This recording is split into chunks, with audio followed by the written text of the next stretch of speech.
Well, this is something I didn't expect still existed in the world of sports. The Lingerie Football League.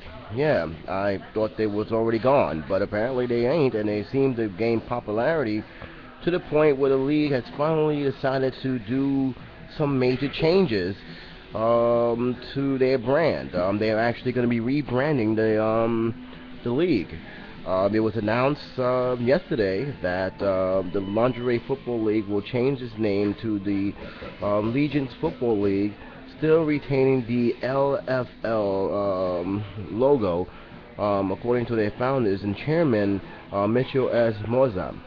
Its uniform and images were hurting the credibility despite the league's gaining popularity, which is kind of surprising because since the New York Majesties have folded, I really didn't care nothing about this league, and I actually, to be honest with you, thought it was a joke and a poor taste in displaying women's sports, and I never really supported that. I really feel that a lot of women athletes, good women athletes, and I felt that the lingerie league didn't show that in a positive light.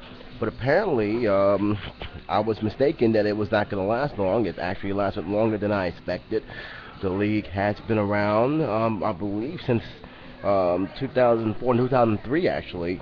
And for me, it's kind of surprised that it actually reached this long. But and all, I never really once followed them.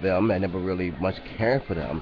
But apparently, there are a fan base that wants that actually follows this team and actually had followed them for a very while. The fact they've been around 10 years now is something that I myself, whether I like the league or not, have to tip their cap to. Hats off to them, and hats off to them for finally recognizing that if they're going to move forward, they're going to have to really change their brand, change the way they conduct themselves on and off the field. And I'm glad they actually recognize that. Mind you, I think they should have recognized that years ago. That's one of the main things that turned me off to it. One of the reasons why we don't even have a football league in New York, because the owner said it was too distracting, and that the fact that the New York Majesties didn't even play in New York, they played in Philadelphia. So that was the main issue with that. But they're pretty much going to make the move. They're pretty much going to make the change. The league is going to be is going to be pretty much more civil.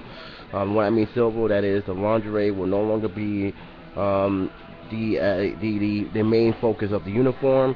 The performance appeal will be worn, although the looks will still pretty much be the same. The addition of the new uniforms besides the shoulder pads and will introduce to provide more protection to the players, which is something, again, I felt they didn't do very well. So basically, they're moving towards the right direction. And who knows, they could be the step forward to actually giving women their first actual real football league where they're actually competing for other than just being eye candy for the crowd. Of course, you'll have others who may not agree with this. I understand. This is a what you think question. What do you think about this? Have anyone from the states that this team has played? I know they have the teams from Canada as well as the United States. Do you embrace this new change? Do you not embrace this new change? And give me a reason why. Like I said, when I heard about this league years ago, I didn't care. I really didn't. I felt it was a poor taste of just showing the women off just for the sake of just showing how beautiful they are and not even thinking about their athleticism. But that's just my opinion. You guys may have a different opinion. I'd like to hear your opinion. And until then, I'll leave the link below to the report to the story. You guys can comment on it. Until then, it's J77 saying take care and be safe.